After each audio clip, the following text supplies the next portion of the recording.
there is a ladder of participation in terms of business social networking or social networking in terms of what it is you actually want to use it for.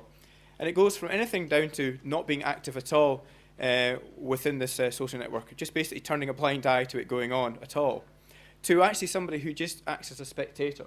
So in terms of what you're doing is you're just using it as a means of listening to what's going on and then acting upon that within your traditional world. There is also people who will then kind of start to participate and start to join in, all the way up to people who are actually participating quite actively, people who are obviously publishing blogs, creating on their own web pages, their own videos, etc. And again, you'll see examples of like music artists putting things up onto MySpace and places like that as a means of obviously them publicizing their content. And you can choose, you know, to what level you want to participate. And you won't necessarily jump in right at the top initially. You might start to kind of take a progressive step up the ladder.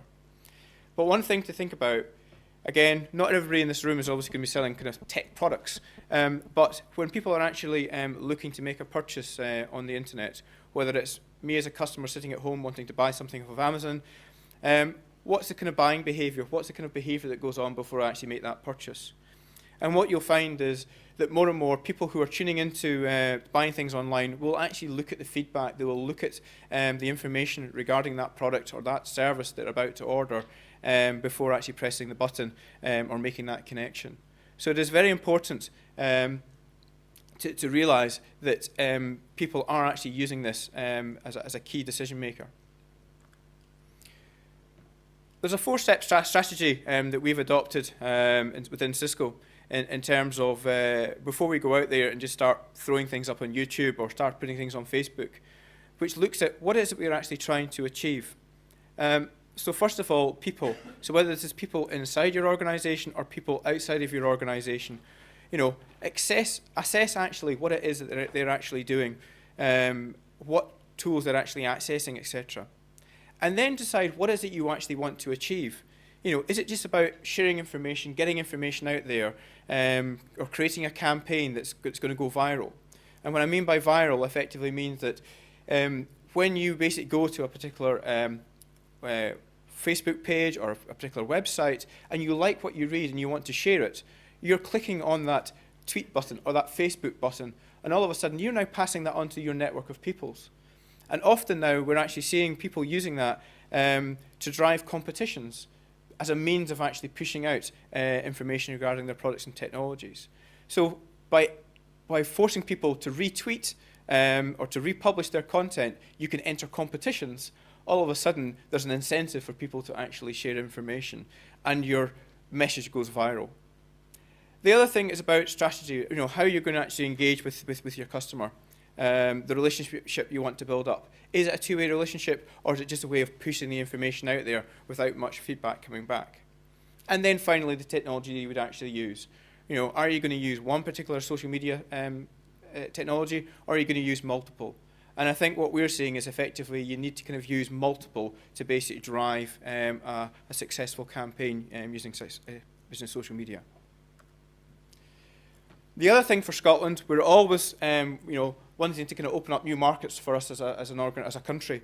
So if you think of how global social media is in terms of where Facebook and how far wide that actually spans, MySpace, etc., and YouTube. Again, although they've only been around for a very, very short period of time in terms of our lifetime, they are hugely, you know, massive in terms of being from a global perspective. Again, this map hopefully shows you on the left-hand side the key and exactly where across the world these tools are now available. So anything you put onto the social media site here will be available and accessible across the world. So an example of what we do as an organisation from a Cisco perspective, where do we spend most of our time, where do we spend most of our money? Well, obviously, we do a lot of work internally. So again, social media is not just for you talking to your customers. Your customers are also your employees. How do you actually get them to be better informed, to be better connected? So we spent a lot of time within our own organisation building up social networks, social media within our organisation. Obviously, we're a much larger organisation, but it's still very important as we grow that we maintain the ability to communicate and collaborate across the globe. So you'll see the fact is that internally we have Cisco blogs. We use forums to get to canvas for opinion and for feedback from our employees. And we very much, as we'll show in a second, use our own internal ability to share content, whether that's video content, whether it's actually documentation, etc., and making that extremely searchable, because as we create a lot of content, if we can't actually make that searchable, then the content is effectively useless. Externally, we also spend a lot of time and money creating profiles and groups within LinkedIn. I don't know how many people have tuned into the likes of groups within Facebook, but we also have a lot of people, including myself, who also spend time twittering information. And we're actually seeing a little bit of shift from blogs to Twitter, because Twitter is effectively a microblog, so you can do it a lot quicker and a lot faster. And if you go onto YouTube and do a search on Cisco, there is a new one actually in terms of the new way to shop, I believe, which is kind of a visual way of how we think shopping potentially will be done in the future. But again, we're spending a lot of time and marketing money in actually producing some of that. But you don't need to spend huge amounts of money to get yourself present on there.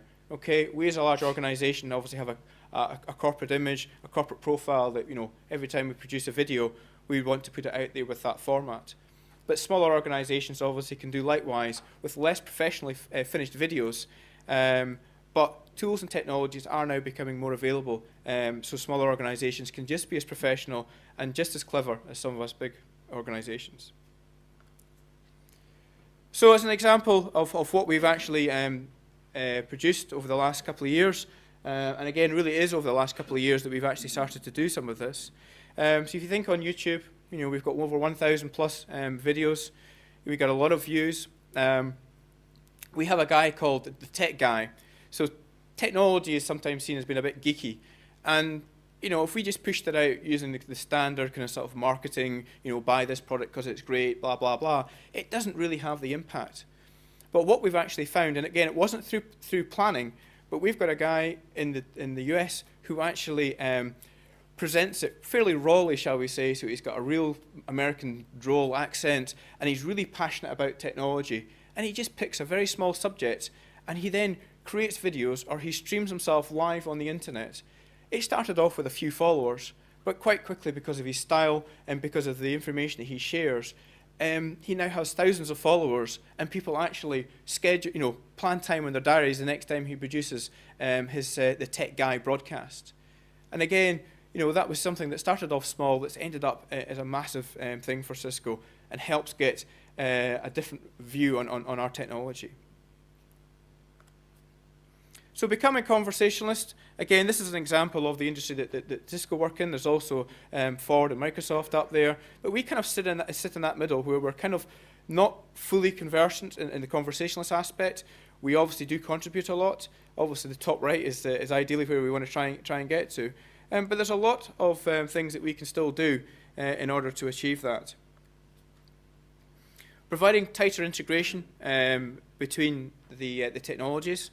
So you'll start to see yourselves when you go onto the internet that Facebook, the StumbleUpon, the Twitter icons are now appearing on various pages. So it makes it very easy for you to kind of jump from Facebook into Twitter, and often you're using your Facebook login as a means of logging into these other social networking tools, using that as a secure mechanism. Also participating in conversations. So again, very much how we can listen to the conversations, good and bad, regarding our technology, and how we can improve as an organisation.